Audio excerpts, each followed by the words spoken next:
Welcome back to RamZland. I'm so glad that you joined us for today's math lesson. Our objective in this lesson is to teach transformations and to help you understand how to write a translation, a rotation, or a reflection while you're using a coordinate plane. So the first thing that I'd like to share with you are just some examples of what that looks like. A lot of people say that a translation is like you're taking an object on a coordinate plane and just sliding it. Whereas people will say a rotation is just simply you rotating an object on a coordinate plane. And you can see what a translation looks like here. They say it's just a slide. A reflection is like you're taking an object and you're just flipping it over on a coordinate grid. And here, rotation is simply you take a point or a vertice of an object and you just rotate it on a coordinate grid. So here you can see kind of a sample of a translation. And it's got an object and it's just sliding the object. Notice that it's not turning at all. The object isn't flipped over. It's not a reflection.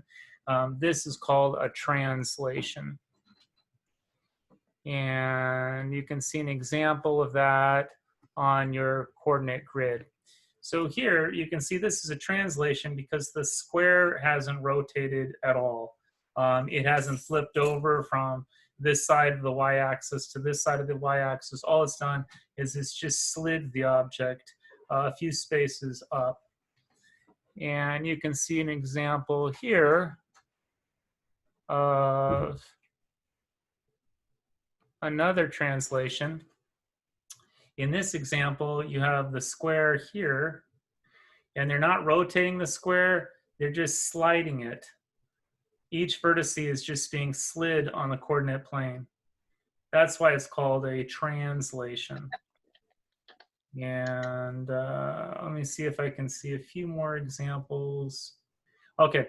On this one, this is called a rotation. A rotation is a transformation where you have a vertex of an object and you simply rotate, you just simply turn it on that vertex.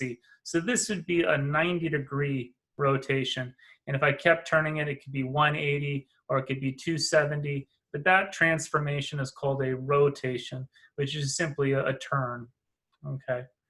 Let's see another example. Okay, here in this rotation, you can see this is the shared vertex of this triangle. And the triangle is simply rotating in this direction.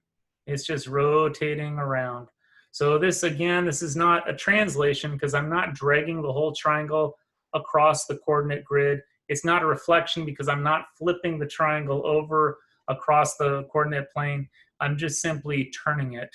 Okay, let's look at another example. Okay, and a reflection for a transformation is exactly what it sounds like.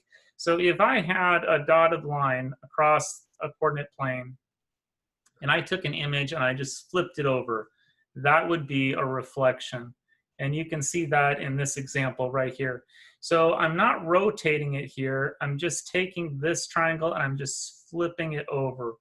And that's called a reflection. Okay, let's see another sample of that. So if I had a square right here,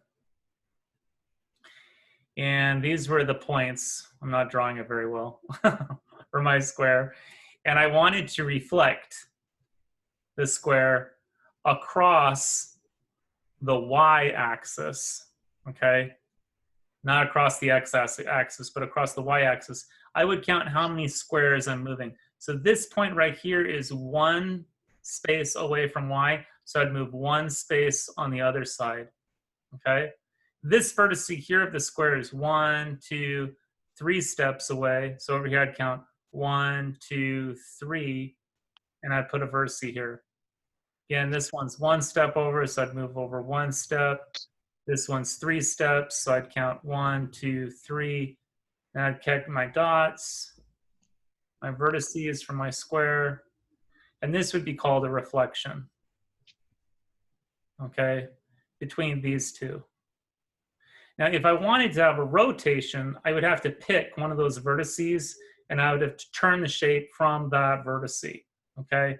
I think a good example would be like if I chose this vertex right here and I rotated the square this way, you could have something like this. And this could be a rotation here, okay? Let's look at a few more examples like that. Here you can see a translation. You've got a triangle, and you're simply sliding the triangle this way. Again, this is a rotation because you're turning the triangle. Let's come up here and take a look. Here's your reflection. You're flipping it over. And here's that shared vertex I was talking about for a rotation. Okay, let's look at a few samples together here. Okay, so for number one there, I'm not rotating the shape. I'm just sliding it this way. That's why this would be a translation. In the case of this shape, if I slid it this way, this vertex would not be facing the other way. So this is a case where you're just flipping the shape over. We call that a reflection. For number three, you've got a vertex that you're shared between the two shapes. And this shape here is turning 90 degrees, and it's going left to right. So you'd say that's a 90 degrees clockwise rotation. So this is a rotation. And for number four, it kind of looks like number two. You're just taking that shape and you're flipping it over, and that's called a reflection. Let's take a look down here. Okay. Okay, number five, it looks like you're just sliding that shape across. So this would be called a translation. This one's just like you're just sliding it. It's another translation. This shape here, there's no shared vertex. You're not flipping it over. It's another translation.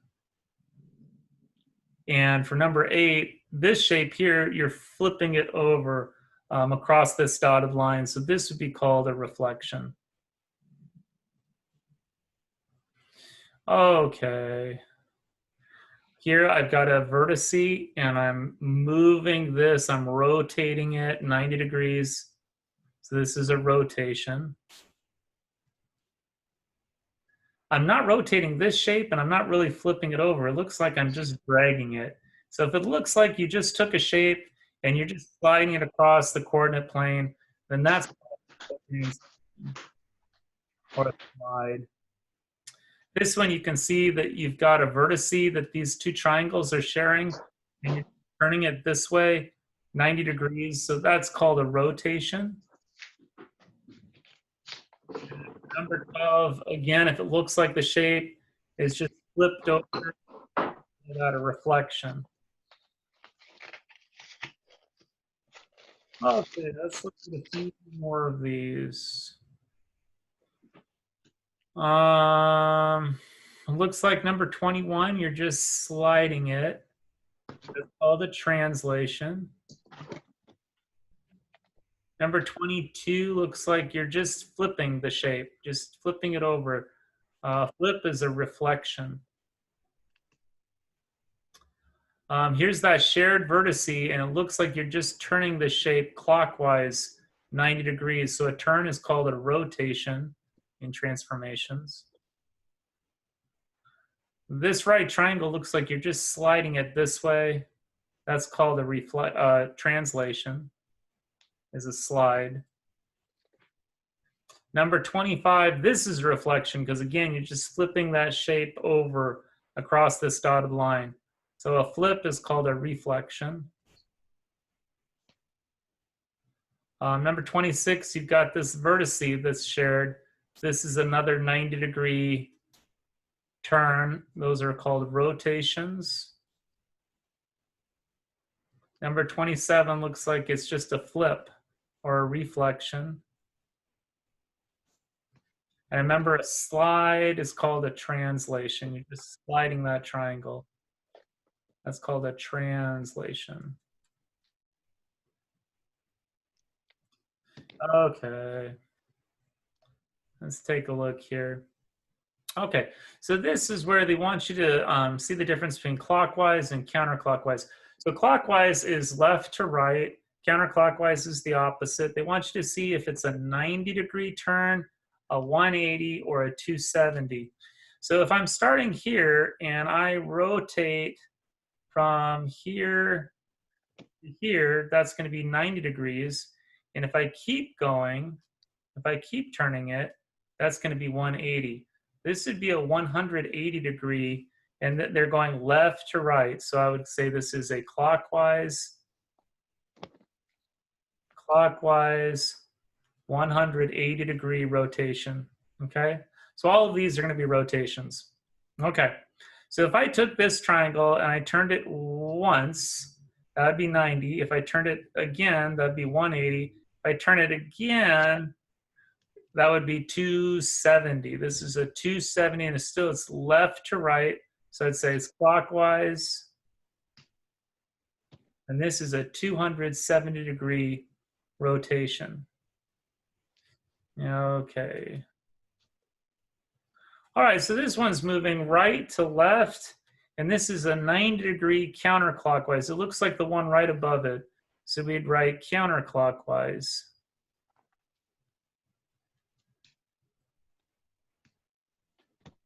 And this is 90 degrees. This is another 180, so if I move it once, it'd be here again.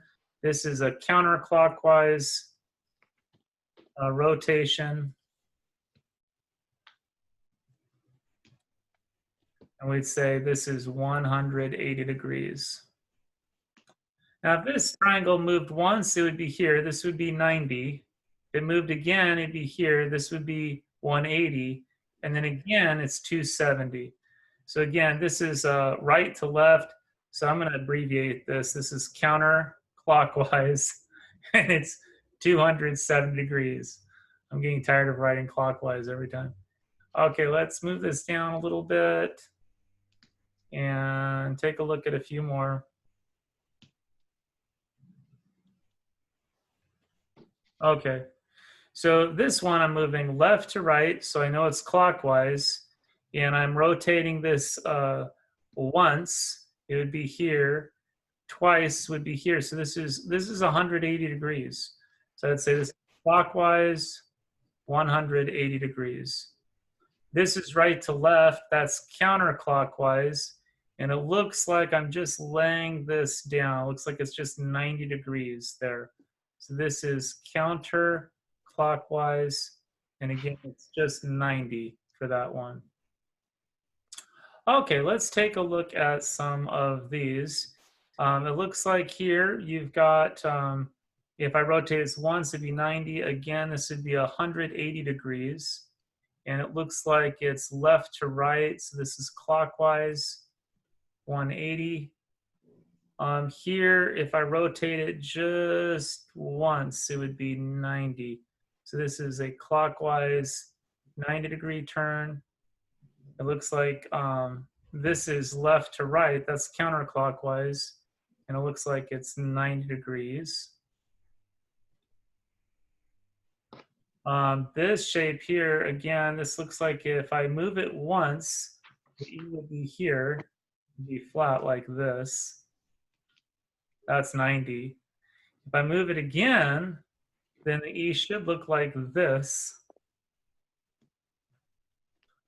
And at this point, this would be 180. And if I move it again, then finally I'm at 270. So I'm going right to left. So this is counterclockwise, 270 degrees. Okay. Now I'd like to look at some examples where you see this more on a coordinate system. And you actually have to map out the shapes. In other words, it's not drawn for you. So in this sample here, it tells you you've got to graph a reflection across the y-axis. So remember, the vertical line is y, And if it's a reflection, I have to flip the shape over, okay? So I would start with this vertice that's closest to y, j. So I can see that j is 1, 2, 3. It's at -3 and +1. So I have to go on the other side of the y-axis and find +1, +3, +1. So I'd count over 3, 1, 2, 3, and I go up 1. And this would be j, okay? Because I want to make a reflection. It has to flip over. So then I would find m. M is 1, 2, 3, 4, 5, -5, +1. So over here, I've got to find +5, +1. So this would be 1, 2, 3, 4, 5, +1. And I would label this m. And I can connect those points. So now I have to find D and R, and then we can connect all of them and find a reflection. So R is going to be 1, 2, 3, 4, -4, and 1, 2, 3, 4, it looks like. So we're going to go over here and find +4, +4. So 1, 2, 3, 4. I'm going to go up 4, 1, 2, 3, 4. And I'm going to label that R. Okay? And I can connect these 2 points because I can see R connects to J. Then, of course, D is just 1 step over. And I can connect that and label that D. And that's my reflection. This is a reflection. So the key with drawing these is make sure that you count over on each side to find where it should be, okay? So this one shows a rotation of 180 degrees, okay? And I'm gonna rotate it on this vertice, F, okay? So that means that T should be down here, and L should be down here, and I should be down in quadrant 4. This is quadrant 4 down here, okay? So obviously this is F. So I'm going to measure everything from F. So I can see that T is 1 up and 1 over. So I'm going to go down 1 and down over. And this is going to be T, okay? So I'm going to use F as my focal point. So F is, I is over 1 and it's up 1, 2, 3. So I'm going to go over 1 and down 3. 1, 2, 3. It's just the inverse. So this would be I. I can see L is over 1 and looks like down up 1, 2, 3, 4. So I'm going to go over 1. I'm going to go down 4. 1, 2, 3, 4. And this is going to be L.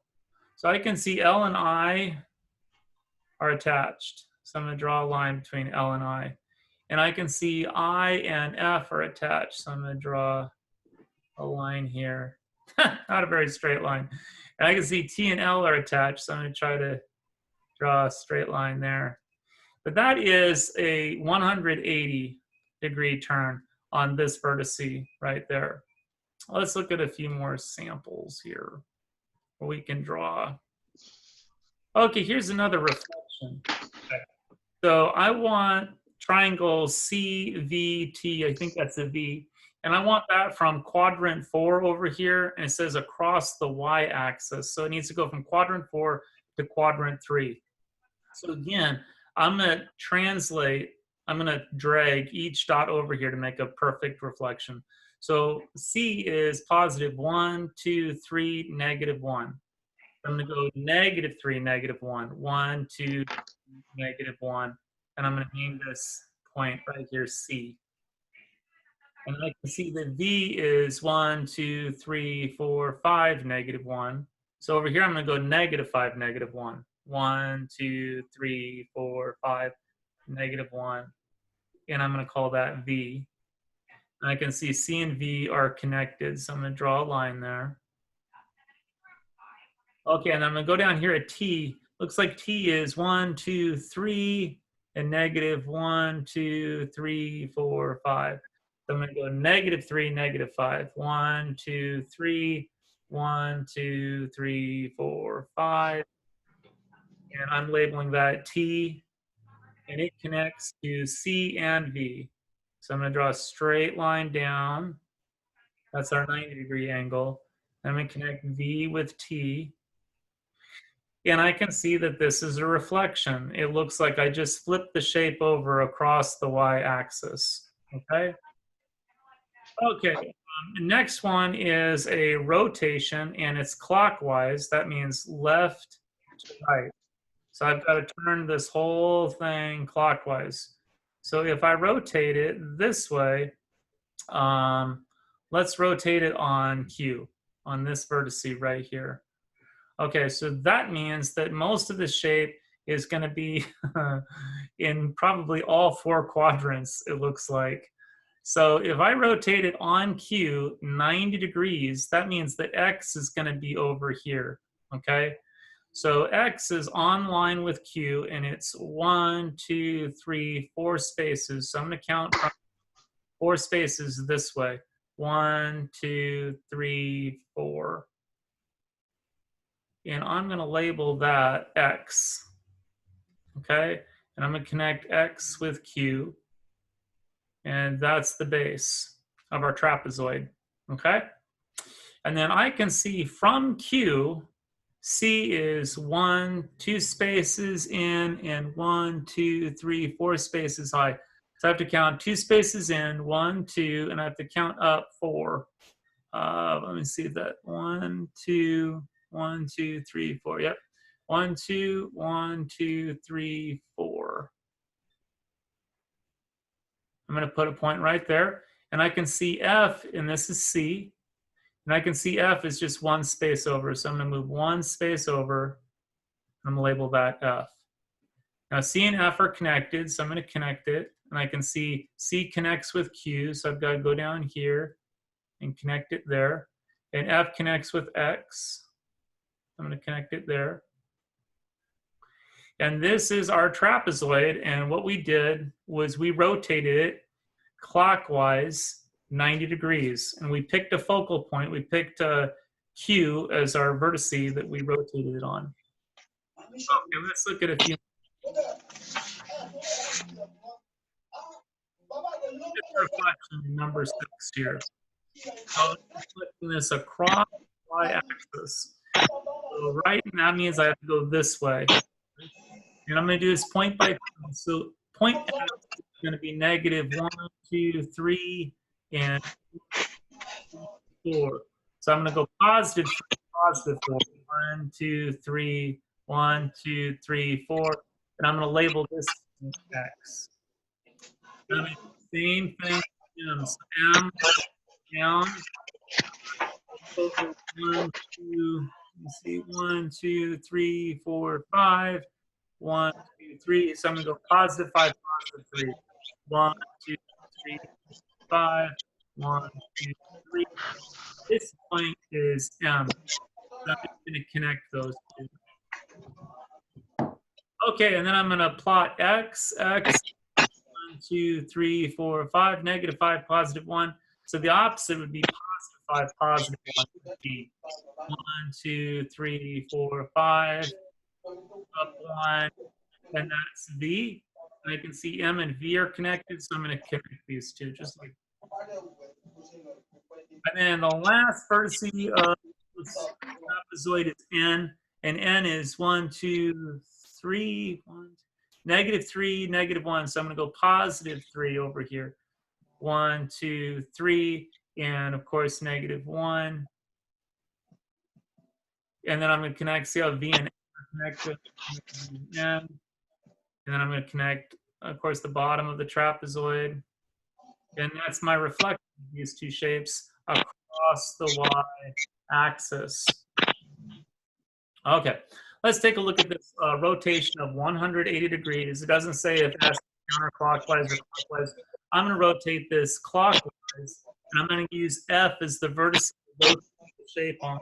So if I rotate it once, W would be over here, and if I rotate it twice, it'd be over here. So all I need to do on this is just F is from B, and then just count up that. So I've got 1, 2, 3, 4 spaces. I'm going to count up for 1, 2, 3, 4, and this is where B would be found, okay? And then if I keep rotating it, you'd see that F and B would connect like this, okay? And then I would count over for W. It would be 1, 2, -3, -2. So I'm going to count over +3, 1, 2, 3, and +2, 1, 2. And this point is W. At this juncture, all I need to do is just connect my dots like that. And they've got a 180 rotation. I want to come back to you now and just talk a little bit about what we learned and review a few things. So this lesson was transformations, and we talked about how a rotation is just a turn. We talked about how translation is where you take a geometric figure, an image, and just simply that's a translation. We talked about how a reflection is where you just flip an image over. That's called a reflection. Now there's another one that we didn't talk about, and that's called a dilation. So if you look on a coordinate grid and it just shows an image, it's small and then larger right here, and it shares vertices on one number. That's called a dilation. It just inflates the shape. That's kind of an easy one to think of. When you dilate an object, you just make it larger.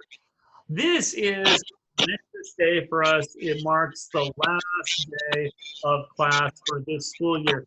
And so we're going to take a 3-week break. That's the summer break. And then we're going to start in mid-July, around July 15th. I'm going to send out an email notification with a link to our Zoom meeting, a private meeting, and we'll start up again at that point. It does look like it's the end of July to start allowing us to go back into school at CU. And so like necessarily probably just a couple weeks in July, and then it looks like everyone will be able to get back into the building. So that's exciting. But great to see all of you. Have a great summer break, and I'll be back here in 2 weeks, and then hopefully in a month I'll see you all in person at GDU. All right, bye-bye. Bye. Bye-bye.